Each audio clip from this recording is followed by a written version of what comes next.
Welcome. Thank you for joining us for First Person Conversations with Holocaust Survivors. I'm Bill Benson, and I've hosted First Person for the past 25 years. Each month, we bring you firsthand accounts of survival during the Holocaust. Each of our first person guests serves as a volunteer at the museum.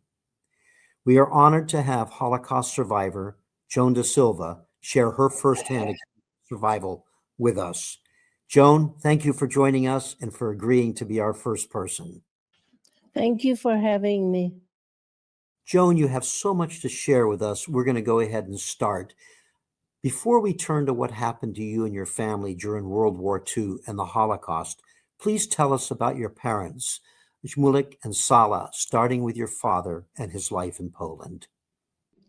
And my father was born in New York in 1900. His parents were not able to make a living in New York, and they came back to Poland. They were very poor, and they struggled. And my father told us of times when he went to school and he had no shoes, and they had to wrap his feet up in rags and newspapers, and he went to school in the snow in that manner for years. And then when he was 18, his father died, and he had to take over being in charge of the family, even though he had three older sisters, and he had a brother who was 12 years younger than he. So my father made a meager living by buying garments in the city where he lived, which was Sambor, and he used to take them on a horse and buggy into the countryside where the peasants lived, and he used to sell them for a small profit, and that's how he made a meager living for his family. He was ambitious. He wanted to become a lawyer, but he couldn't afford to go to a university during the day, so he studied at night, and he went and took exams. And after many years, he did become a lawyer. And the people that survived, that knew him after the war, they had great respect for him. He was the only one from that group to become a professional. Please also tell us about your mother, Joan, and your mother, Sala, before you came along. My mother came from a well-off family. She was the oldest of the 5 children that my grandmother had. Here, my grandmother is shown with her 3 daughters, and my grandmother had a son too, but he's not here on this picture. My mother is on the left of my grandmother, and then her sister Lola is on the right of my grandmother. She's 5 years younger than my mother, and then there is the little girl Lunya, who was 15 years younger than my mother, and the only one that survived from that group in that picture was my mother. And your mother also was educated as well, right? Yes, my mother was the only one from her family to go to a university. So I assume that they did not allow people to study pharmacy in Poland, because she went to Prague, Czechoslovakia, and she got her degree in pharmacy there. And when she returned, I guess she worked as a pharmacist for a short while, and then she met my father when she was 25. Your mother and father, they certainly came from very different backgrounds, and their levels of comfort that they lived in were different. So yes, tell us how they met. Yes, my father told us the story of how they met. He said he was at the beach with his friend, and his friend said to him, "You see that family sitting over there on the beach? You see that young lady there? I'd like to introduce you to her." And my father said, "Oh, but she's so tall." And so my father, even though my father at a distance thought my mother was too tall for him, up close, he fell madly in love with her. And they were very suitable for each other because my mother's father was a very reserved man, and my mother was reserved also. And she said that she always wanted a man that was emotional and outgoing, and so she liked my father very much. And in that picture we just saw, that was your mother and your father, not before they, I guess, early in their marriage. Yes, they were engaged for 3 years, and because my father was they had to wait until my father was able to make a living as a lawyer, and so when she was engaged to my father from the time she was 25 until she was 28, and when she was 28 they got married, and and I was born when she was 29. And let's turn to after your birth. Then you were born May 1937 in Przemyśl, Poland. World War II began 2 years later in September 1939 with the invasion of Poland by Germany and the Soviet Union. Your city was first occupied by the Soviets, and then in June 1941, it was occupied by German forces. You were 4 years old. What can you tell us about the early part of your family's life under the Nazis? And before you do, Joan, this photo of you is from before the war began. In this picture, I'm about 1 year old. I was lucky I was born blonde and blue-eyed because that probably saved my life. How you looked was very important. People, if you didn't look quite right, people apprehended you on the street. We'll come back to that in a little bit, I know. So, Joan, tell us what those the early part of your family's life living under the Nazis. What was that like? Well, there are some scenes that I remember. I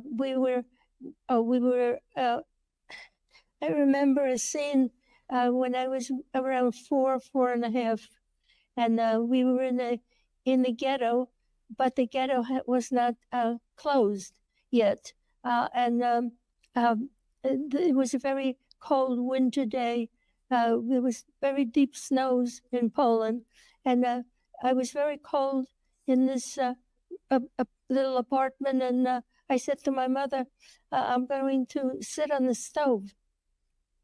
I was wearing my flannel pajamas, and I went and I sat on the stove because it was warm. And within a minute, I heard kicking. Somebody was kicking the door, and I got very scared. I jumped off the stove, and I ran to get my mother, and she was already coming. And she opened the door, and these two Nazi soldiers came in very aggressively, walked into the next room, which was an empty room. There was just a suitcase on the floor with our belongings. And as I found out later, they came looking for my father.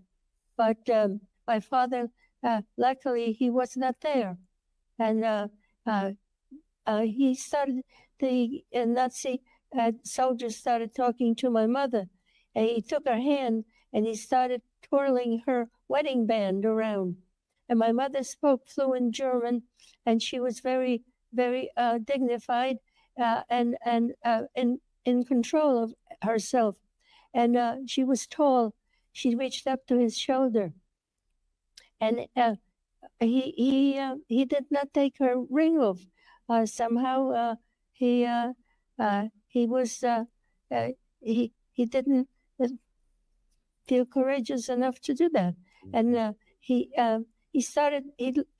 I was hanging onto my mother's skirt, and I wanted to get his attention so badly. And I was looking up at him, trying to get him to look back at me. And after he let go of my mother's hand, he looked down at me, and I was so happy. I was sending him love with my eyes, and he said something to me in German, and I was so happy that he spoke to me. And after the war, my mother told me what he said, and what he said was, "And you pretty little one, you will also die." The cruelty in that just is so unbelievably apparent. Joan, thanks for telling us about that. Joan, shortly after the Germans took control, several of your mother's family members disappeared. What can you tell us about what happened to them? Well, the first one that disappeared was Lola and her husband. She had only been married for a few months, and both of them just were gone. And the next person that didn't come home was my grandfather, my mother's father, and he just never came home, wherever home was at the time. And then the other person that we never saw again was Nuno, who was my mother's younger brother. And Joan, even after the war, you never did learn what happened to them, did you? No, we never knew what happened to them. People just disappeared. They were taken off the street. Some were shot. Some were, I don't know what happened to them. Joan, the Nazis forced your family and the other Jews of Przemyśl into a ghetto. You went with your parents, your maternal grandmother, Rosa, and your maternal aunt, Lunia, into the ghetto. What can you tell us about what life was like for your family while you were living in the ghetto? Yeah, well, this was already a closed ghetto, and we were there with my. There were 5 of us: my grandmother, my mother, my father, Lunia, my mother's youngest sister, and me. And it's possible that we shared that room with other people, but I don't remember the other people. And there was an incident that happened with the food one time that I remember. My father worked on a farm, and sometimes he would bring food underneath his jacket. And if he had been caught, he might have been shot. Mm-hmm. But we had this meat dish that my mother cooked for 5 hours on the stove, and in Polish it's called studzienina, and it's made. You boil these meat knuckles for about 5 hours, and then you cool them, and they solidify, and you can eat them with bread. And we were all looking forward to it so much. And my mother put it on the window ledge to cool off for the night. And I remember being woken up in the middle of the night. My father was screaming, and the window was right in front of me. I opened my eyes, and I saw a head and hands taking the meat dish off the ledge. And then by the time my father ran to the window, that person was told it disappeared, and we lost our food. Mm-hmm. And of course, food availability had to be incredibly scarce. And which is why you mentioned that your father would bring home, hidden on him, potatoes from the farm, as you said, at great risk. He must have been very brave. Yes, we were all very hungry. There wasn't much food. Mm-hmm. Joan, you shared with me an incident that you remembered also involving a German soldier who gave your mother a porcelain doll for you. Will you tell us a little bit more about that? Yes. One time, a German soldier came to see my mother, and he gave her a porcelain doll with real hair and real eyelashes, and it was so beautiful. It must have been very expensive. It probably belonged to someone in his family, and he told my mother that she should give it to me. And then he told my mother that when the war is over, she should remember that not all German soldiers were Nazis. When we first met, Joan, you mentioned that incident plus the one where the Nazi turned and said to you in German, "You will also die." The incredible contrast between those two memories that you have. Yes. Joan, your father was able to obtain forged documents, giving your family fake identities as Polish Catholics. And these photos that we see right now of your parents were taken for those papers. Do you know how your father was able to get those forged documents? Yes.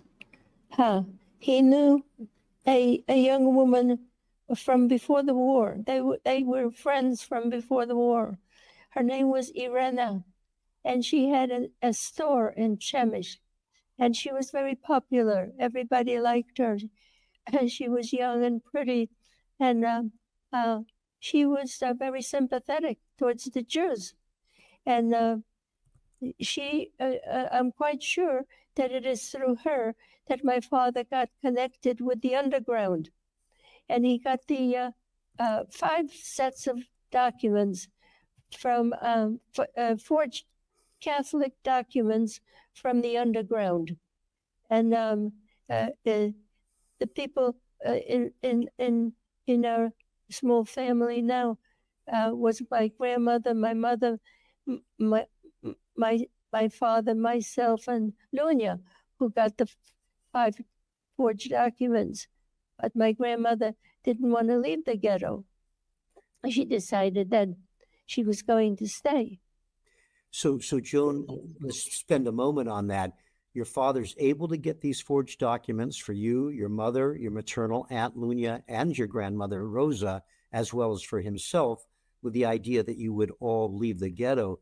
But as you just said, your grandmother didn't leave the ghetto. Why did she refuse to really take advantage of these forged identities to be able to go? Why didn't she do that? Because she didn't care about herself, because she was waiting. Maybe she could see her husband again and her daughter Lola, and maybe her son Nuno would come back. So she chose to stay. Joan, you were just 5 years old at that time.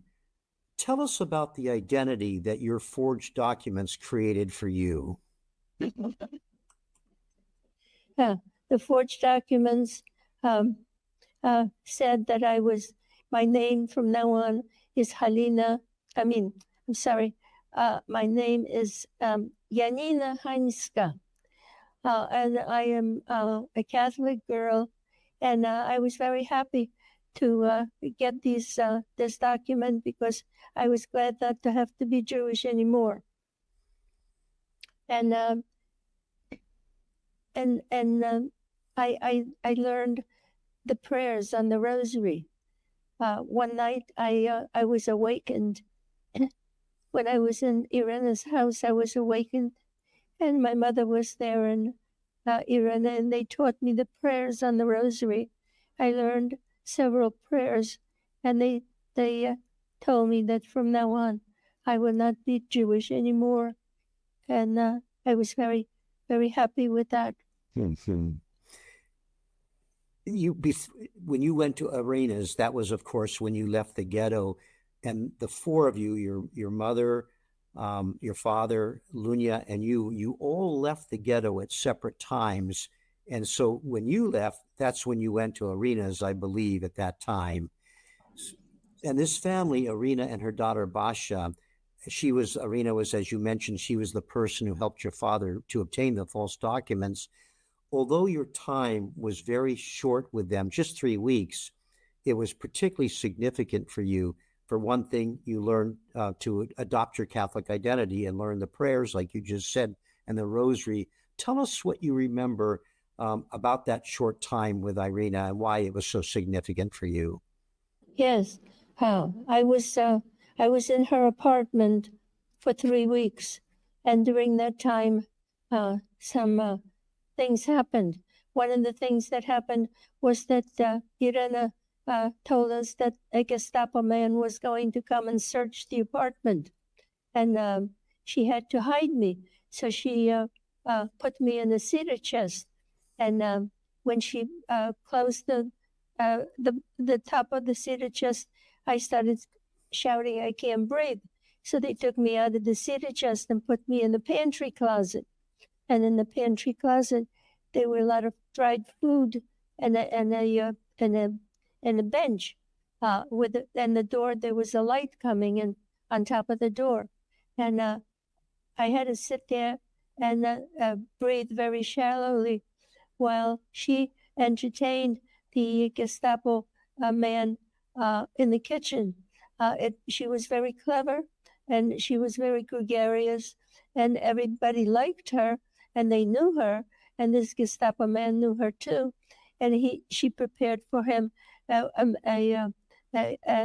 lot of food and wine and liquor, and he sat down and he enjoyed himself, and I heard a lot of glasses clinking, and I heard laughter and talk, and after a certain time, maybe 20 minutes, he thanked her for her hospitality, and he left, and he never he forgot the search.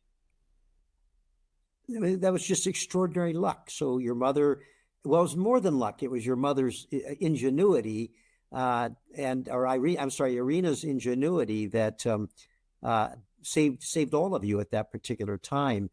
You also shared with me that your mother was hidden at Irina's, but you didn't know that. What did you learn about that? Yes, I didn't know that my mother was being hidden in the basement. I only found out about that after the war. But Irena, my mother came to Irena's house a week after I had been there, and Irena had in the basement she had rabbits, and in the basement there was also a compartment with a trap door. And she put my mother into that compartment, and she closed the trap door, and my mother sat there for several weeks, and Irena brought her food underneath the food that she brought for the rabbits. So she had to be careful because other people came into the cellar too. Anyway, my mother survived, and when my mother said that when at one time she said to Irena that it's too dangerous for her to keep my mother there, and that my mother should leave. And Irena said, "No, we're in this together." Mm. She was a remarkable person. And Joan, just so our audience understands that your mother was hidden in the cellar, but under the cellar in a trapdoor that was under the cellar. And you shared with me that it was a very small space, and your mother did not have much room in there at all. Right. My mother was 5'7", and my mother, after the war, my mother said that when she finally came out of that compartment, she had a pain on top of her head for a long time because she was tall, yeah. and the trapdoor was on top of her head. Mm-hmm. And how remarkable it was that Irena would bring down food to feed the rabbits, but hidden under the food was food to slip to your mother under the trapdoor. Joan, with your false identities, eventually you and your parents lived in separate places. Where did your parents end up hiding? I'm sorry, where did my parents, what? Where did your parents end up going into hiding? With you, you're at Irina's for the few weeks. Where did Okay, your parents? okay. Yeah. Yes. So my father uh, has survived by renting 2 rooms in Warsaw. He had one room. He told the landlord that he had a job during the day, and the other room he told the landlord he had a job at night. And that's how he went from one room to the other. In another part of Warsaw, my mother had a job as a cook and housekeeper for an aristocratic family, and she I'm quite sure that she got that position through the underground uh, because there was no other way for her to have gotten it. Mhm. Joan, from what you just said about your father, that's just extraordinary that he rented 2 separate rooms, one to be in during the day and one to be at the night, and then had the wherewithal to tell the landlords the story so that they didn't suspect anything about that. How did how did your parents how were they able to pay for things like the rent in those 2 apartments and other living expenses like obtaining food while you were in hiding? Yeah. So when we were in the Ghetto, uh, my mother's relative approached her and said that she and her husband were going to go to a camp. Uh, she thought it was a work camp, but it was really an extermination camp. And they owned a jewelry store, and she had all her jewelry in a knapsack, and she wanted to give it to my mother, saying that perhaps it will save her life. And my mother thanked her, and she took only half because she felt guilty taking the whole thing.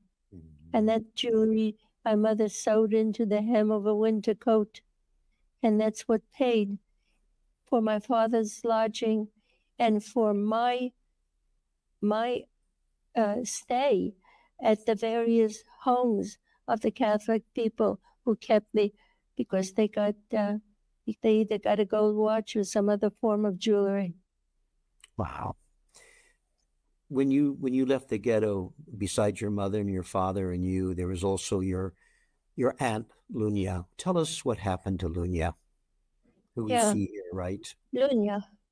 Lunia was very young. She had just turned 20, and uh, she was also uh, um, uh, escorted from the ghetto by an underground person, uh, and she the underground people had obtained a room for her in Warsaw to be shared with a roommate, and that's where she went to live. And then she got a job at the post office, and she was a pretty young girl, and some Polish guy was attracted to her, and the Polish guy's girlfriend got jealous, and she started a rumor saying that Lunia was a Jew. And sometime later, the Gestapo came knocking on the door of Lunia's apartment, and whom she shared with the roommate, and they took both girls into the Gestapo office and examined the documents and shot both of them. That picture that we just saw, that must be just such an important photograph to you of your aunt Lunia. Yes, I never knew any of them. And Joan, your mother, that was her little sister. Your mother must have been just devastated when she found out about the loss of Lunia.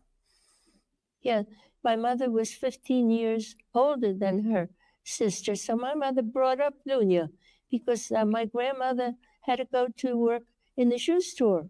And since Lunia was a baby, my mother used to take care of her. So it was like her own child.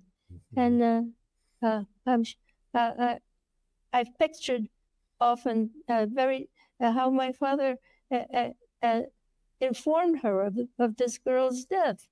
He must have been ready to put his hand over her mouth because she would have screamed. And she was in an apartment where she worked for other people, and screaming would have been dangerous. Right. Joan, from 1942 to 1944, you were hidden by at least 6 different families, and one of them was at a small house deep in the forest in winter where a woman lived with her young adult son. What do you remember of that particular hiding place? Yes, he was. He used to drink, and when he got drunk, he used to scream at his mother. He wanted money from her, and he used to throw pots at her, and it was very scary. I used to. I slept in a little room next to where this took place. This took place in the kitchen because that was the only warm room. But I slept in a little cold room next to it, and I was so scared I wet my bed every night. And then I was scared that they would see that I wet my bed. So I used to lie naked on my wet bed trying to dry it. And I had my pajamas hanging on the chair. So in the morning, the son, his name was Vladek. He was quite nice to me. He sobered up. He used to take me sleigh riding. And there were deep snows, and he took me sleigh riding by the forest where I used to play. And one day, when I was playing in the in the snow, and the snow was very high because I remember it was way over my head. And suddenly my father appeared, and my father wanted to know what was happening to me. And I told him, but there was I did not hug him.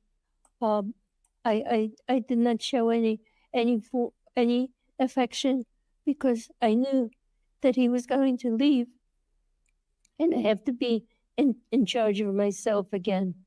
So there your father appeared, which was a surprise to you. And what happened then after your father appeared?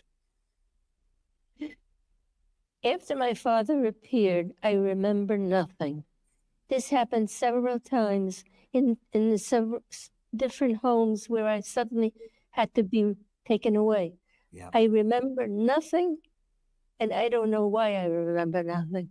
But once you told him that what was happening in this particular house with his son threatening to tell on his mother, which would have meant horrible things for you, your father took you away from there. Joan, you went on to hide in several other places until the summer of 1944, when you were 7 years old. Your mother heard rumors about a possible uprising in Warsaw, and she decided she needed to have you with her, and she took you to the home in Warsaw where she worked as a housekeeper and a cook. Tell us what happened once you went to Warsaw with your mother.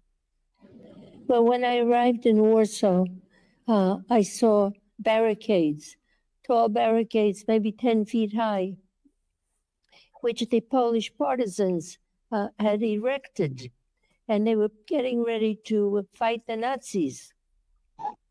And we went, my mother and I walked into this very nice building where she worked, and we were in the apartment for about 3 weeks when the loudspeakers started telling us that we all have to leave and go into the cellar.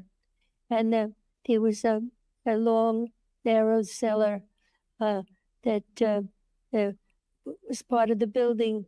And we went down there. We had very little food with us because when the partisans started erecting barricades, there wasn't a way to buy food anymore. So we went into the cellar. And the two people that owned the apartment were the judge and his niece. And the judge was already in his 70s. And we were in the cellar for 64 days. and the judge died in the cellar. And we had hardly any food and no water. And there was a young woman there, maybe a teenager, and her father decided to go and get water for everybody. And he had a great big heavy glass basin, and he took it with him to go to the next house to get water. And he never came back because they bombed that building where he went. So they brought him back in pieces in a blanket and brought it to his daughter. It was a terrible thing.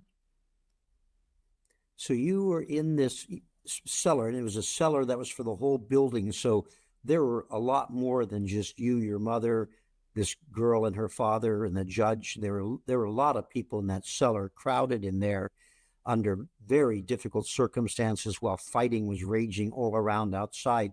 And you were there, you said, for 64 days? Yes. I would guess that there must have been at least 30 people in the cellar. It was a long, narrow, winding cellar.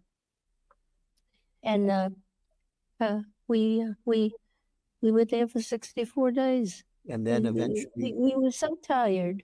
We were so tired from no food and no water that we ended up dozing most of the time. Mm-hmm. And the other thing that we did was my mother and I talked about food recipes because we had nothing to eat. We dreamt about food and talked about it all the time. And when you came out, what do you recall about coming out of the cellar and leaving the building? Okay. After 64 days, the loudspeaker started announcing for everybody to leave, to come out of the cellar. And everybody came out of the cellar, and there were hundreds and hundreds of people. And my mother, who spoke German fluently, overheard two of the Nazis talking to each other. And they said in German, "It's amazing that there are so many people still alive." Wow. After you came out, you were then able to leave Warsaw. You left Warsaw for a small town in Poland where you would remain for 8 months until you were liberated by the Soviets. Your father found you and your mother there around the time the war ended in May 1945. And from there, your family went on to live in 2 displaced persons camps in Germany. What was that like for you and your parents? Maybe before you turn to that, any idea? It was remarkable, wasn't it, that your father found you in this little village, because you hadn't known anything about his whereabouts, right? That's right. That's right. It was amazing. It was like a miracle. Thousands of people came out of Warsaw, thousands, and my father found us. It was incredible. And the time you spent with that family in that little village, you described to me as a pretty good time. Yes, it was. They were very nice to us. They were very impressed by my mother because she could read and write, and she knew how to knit. So she knitted sweaters for as many members of the family as she could, and they just were so thankful to her. They were very, very nice to us. Now with the war at an end, and you and your father and your mother are reunited, and you would then go on to these 2 displaced persons camps in Germany. Tell us what that was like for you and your family. The first camp was, I'm quite sure it was in Berlin, and we had a school there. We were there for 4 months, and preparations were being made for us to be moved to a more permanent displaced persons camp in Eschwege, which was in West Germany. And after 4 months, my father, who was always on top of things, found for us a very nice apartment in the DP camp. We were the first ones to enter, and we lived there for 3 years, and it was the nicest 3 years of my life because I had, for the first time in my life, I had a sense of community, and not only was I with my parents, but I was with the whole camp that was like a community. We had a school, and everything in the school was taught in Hebrew. So I learned Hebrew. And people were very nice to us. And Joan, you shared with me it was in Schwega when you began to really read and learn about literature. And I was really taken when you told me that after everybody had gone to bed, you, as a little girl, you would be under the covers with a flashlight reading until late at night. Yes. I used to like to read, and some of the books I read were for grown-ups, not for children. And so I used to read them under a blanket with a flashlight, so my parents wouldn't know. Joan, you had considered yourself a Catholic. What happened when you entered the displaced persons camp with a cross on your chest? Tell us about that. Everybody was very nice to me. They were very understanding. Nobody made an issue of the fact that I had a cross. After I had been there for a few months, they suggested that I don't have to change my religion. I can believe whatever I want to believe, but maybe I could take the cross off and put it into my little box where I kept my chocolate and chewing gum, and I did that, and it wasn't a problem for me. And you would remain in the displaced persons camp at Ashwega for, I think, about 3 years. And then you and your father immigrated to the United States in 1948. Your mother joined you 6 months later. We have a video question from a student named Arsene, who lives in Maryland. He's asking about your journey. So let's hear from Arsene. And then when he finishes asking his question of you, Joan, I'll repeat it so that we make sure that we both hear it properly. Hi, my name is Arsenal. I'm from Park, Maryland. Can you describe that journey to the United States that you and your father took? How were you feeling? Were you excited? Were you nervous? Things of that nature. Arsene asks, can you describe the journey to the United States that you and your father took? And what were you feeling? Were you, as he said, were you nervous? Were you excited? What were you feeling? Well, at first I was very excited that I was going to the United States because it was the golden land of opportunity. And in fact, there was gold really on the streets and embedded into the stones and the buildings. And if you took a little tool with you and scratched, you could get some gold. That's how I pictured it. And I was very happy on that journey at first. But then things got sad because the ship was rocking so much and people were heaving over the rail. And my father wasn't feeling good and I didn't have any company. But then I met this wonderful boy and his mother.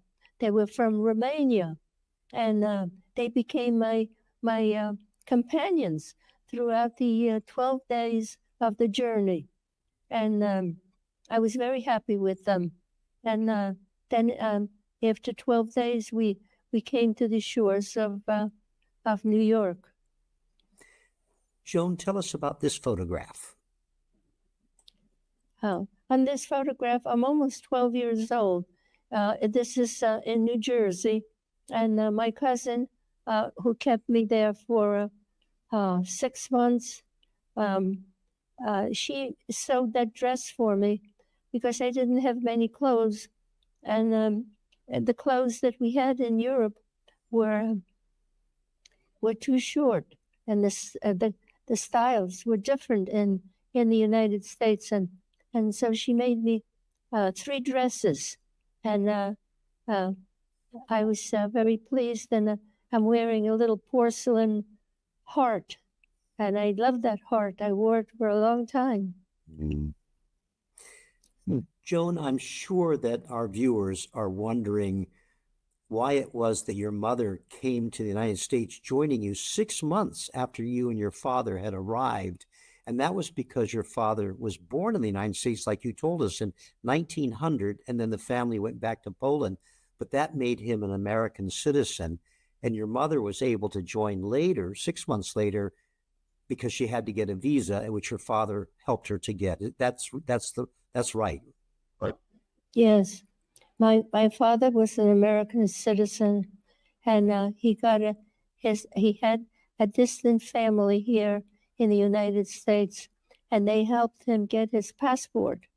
And I was under 12 years old, so I was allowed to come on his passport.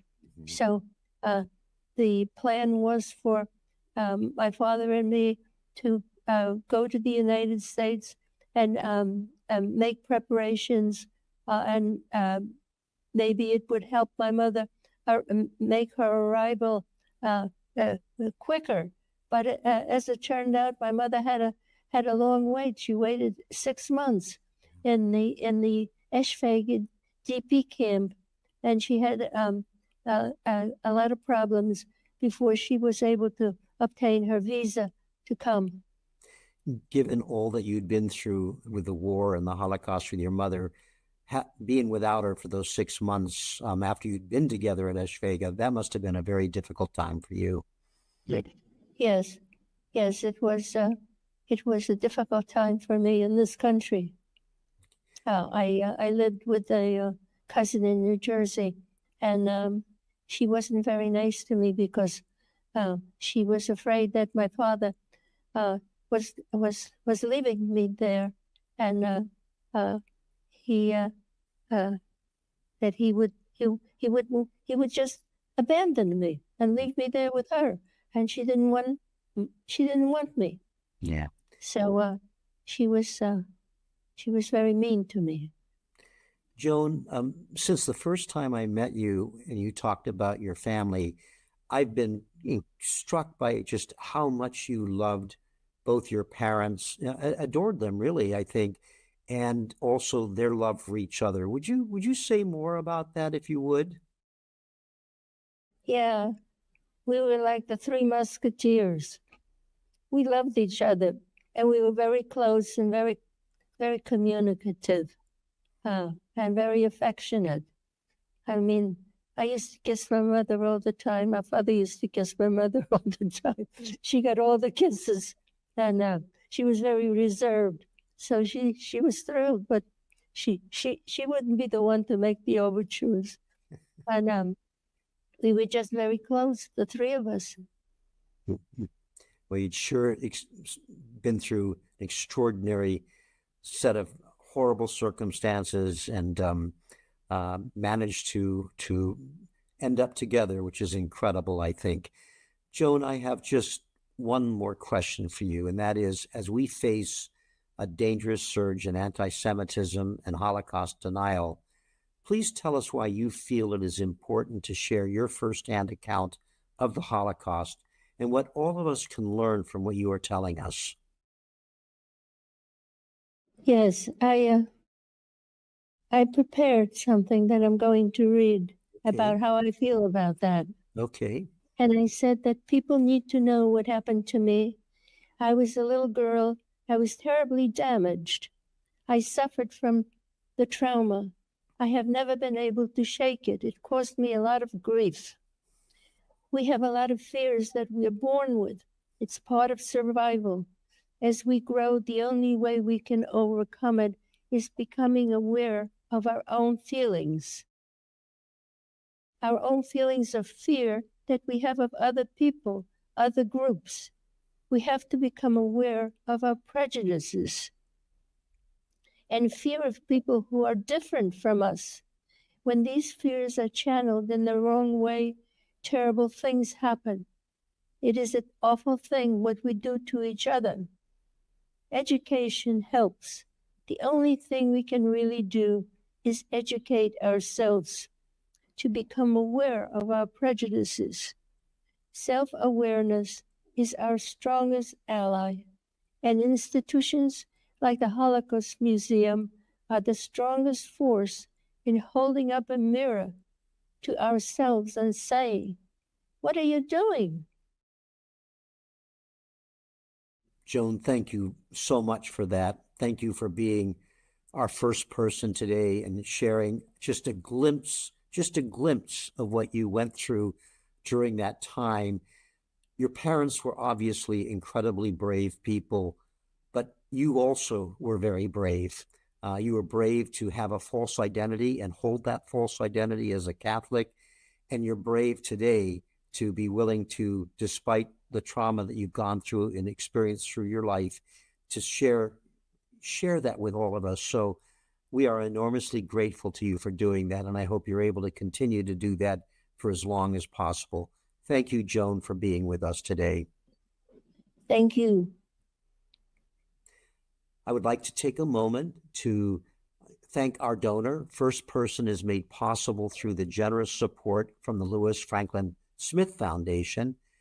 And I'd also like to invite you to join us again in December for our next First Person program.